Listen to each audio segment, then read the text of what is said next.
Hello, we're about to blow. But before we do that, there are actually a few things going on in and around the world. Talking about blowing, some governments are mad that AI-generated Taylor Swift porn is popping off. And this isn't new, this isn't revolutionary, this isn't a change. Taylor Swift has already been made into porn without AI long before that, and no one bothered. This is just making it faster and easier. Nothing has changed. If you haven't pursued any legal actions because of porn before without consent or just using the image, then you have no rights to do anything about AI doing it or someone having the AI generate that for them. More specifically, I still want to quickly look. There it is. Brotherhood of Shadow Power.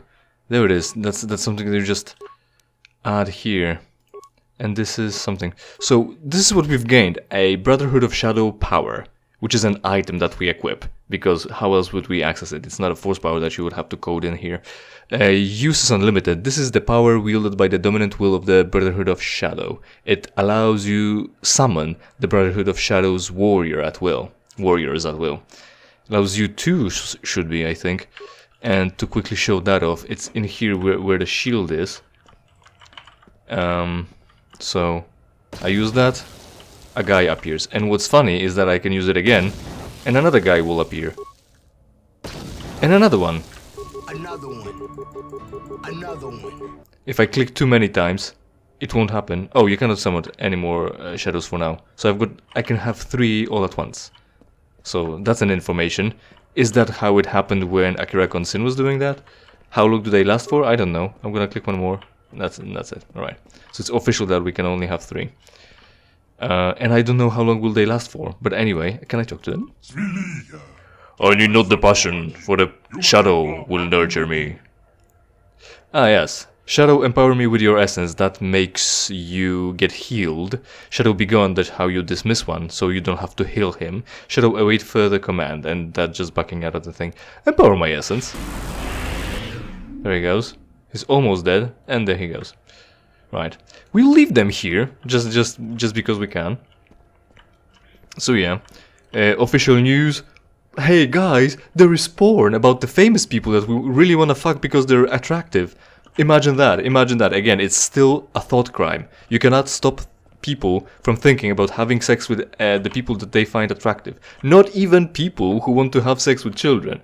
You can't stop them from thinking about that. You can definitely stop anyone from having sex with someone who doesn't want that, including children. But stopping someone from thinking about it, it's not a crime and you can't stop that.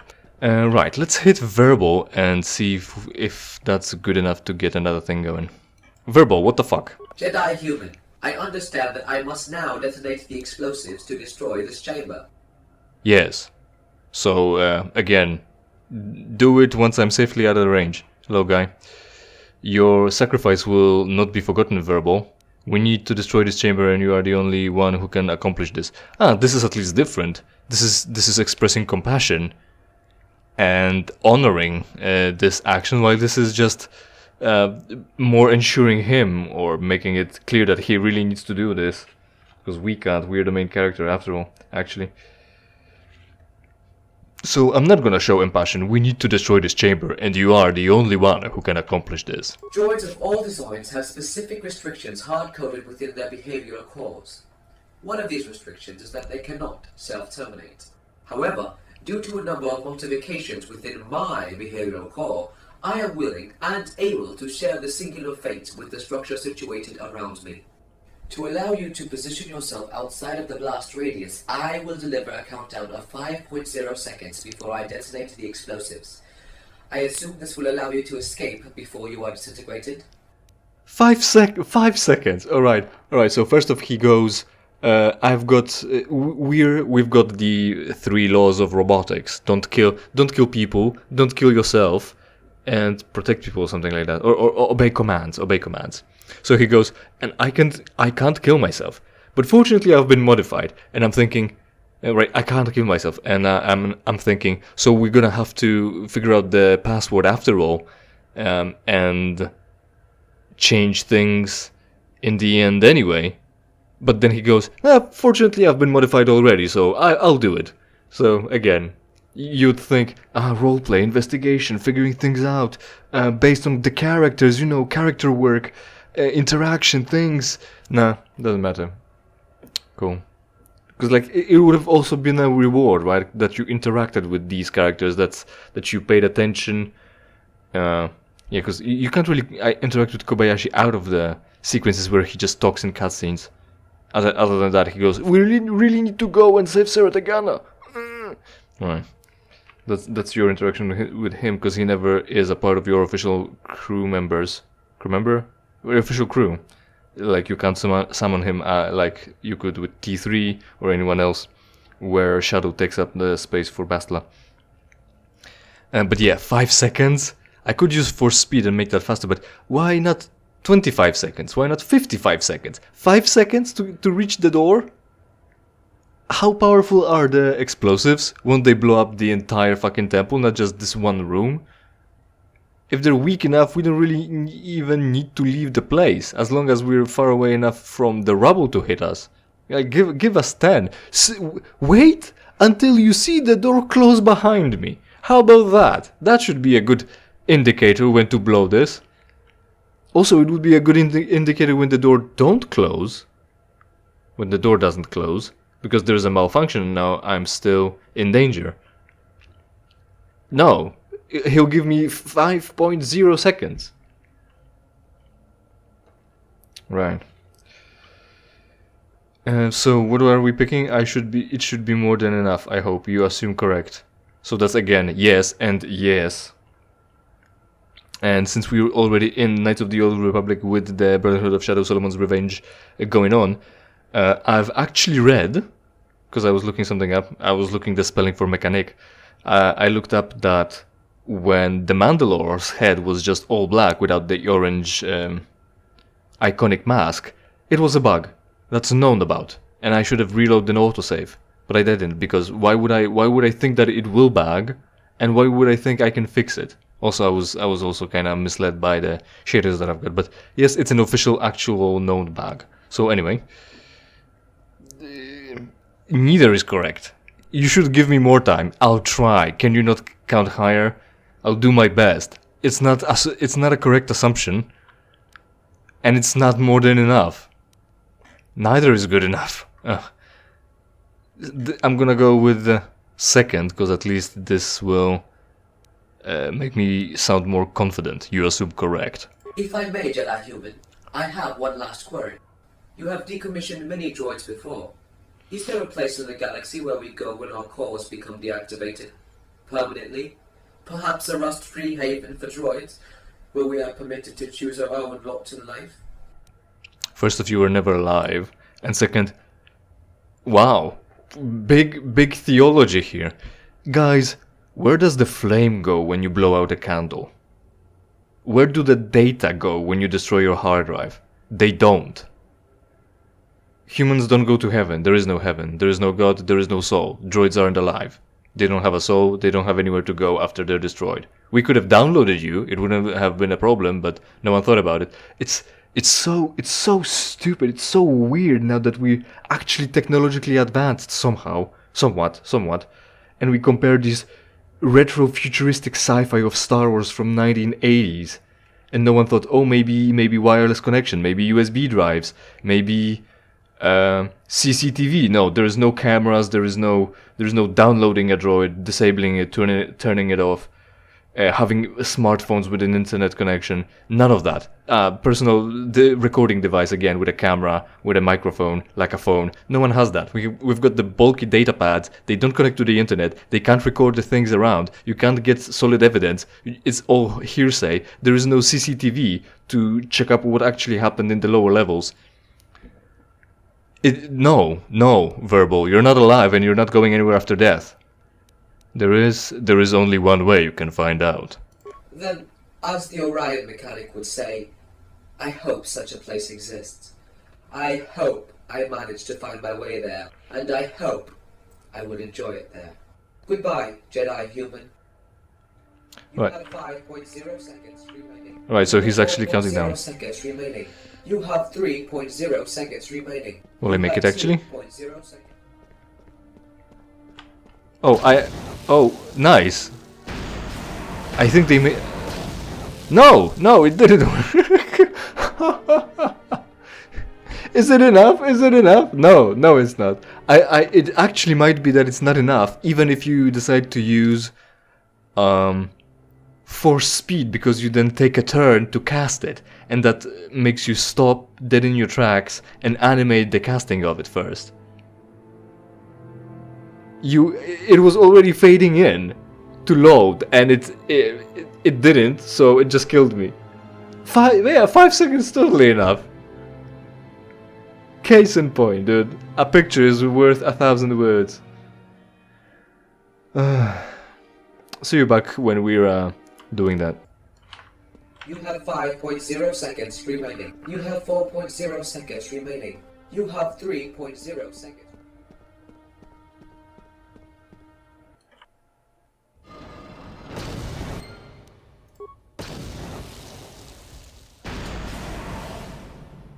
Alrighty then, we've made it. This is worse for wear. The textures don't align. Was that how it looked like in the beginning, in the first place? Anyway, I don't know. But I will summon 3 dudes. Another one. 3. Another one. Another one. I wonder if they spawned... No, they didn't spawn one in another. Right, because, you know, crazed jerk... Oh, yeah, there it is. The enemies. What is it? Shirax? Possibly. There might be combat, and it's not that I really need them because I've got all the force powers and stuff. Oh, this is different. This is way different. That's not how it worked. That's not how it was. Anyway, it'll be fine. So what's at the end of this corridor? Right, because we haven't walked... Oh, have we? We have. We walked... Oh, no. I can't swap back to him, but I can dismiss him. Like, fucking... And there is nothing. I see. Right. Dude, just be gone. Be gone, thought! You too. No. Keep being gone. Like, this happened again. Only the previous time I had party members that I could take control over and move out of the way. Now instead, I have to at least I can dismiss them. So it does take more time. That's less fast, less optimal, less efficient. So we walked through that area. I'm very glad that we have done that, and we haven't just been kicked out of the whole area, the whole temple, just to have another cutscene. Because are we gonna actually fight or do something? We'll see. Well, anyway, the last thing that I wanna mention. Well, there's 2, but I think I'll have time only for 1. This place looks a bit new. That's probably to the exit because it's a blue strip of a loading zone, so I'm gonna go right. Go to Corbin Waste. Oh!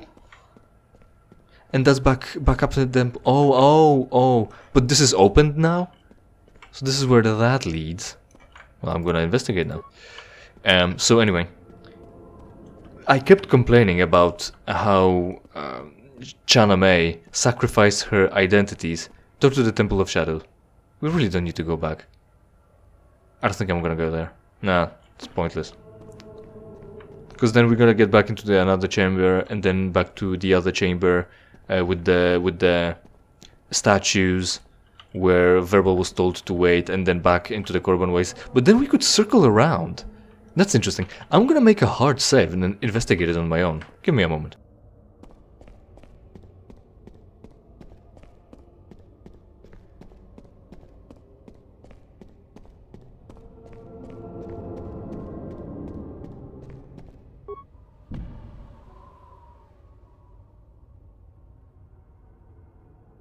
Alright, save achieved.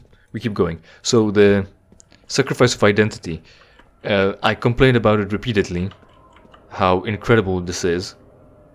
And someone keeps saying things about... let me swap back to the power of shadows. he keeps talking about, well, where's Mechanic and Kobayashi? Fortunately, nowhere near to bother me. Keeps talking about how it's a sacrifice, lost sacrifice that she can and have no sacrifice to call her own. And I keep saying that it's an evolution. The situation, everything that happened to her, her decisions about going to war forging her new identity, making her discover things that she might not have known about herself. It's an evolution, it's a growth. And it might change your identity because your identity is based on your experience, your history. And if you gain new experiences and new history, obviously, you can grow, you can change based on that.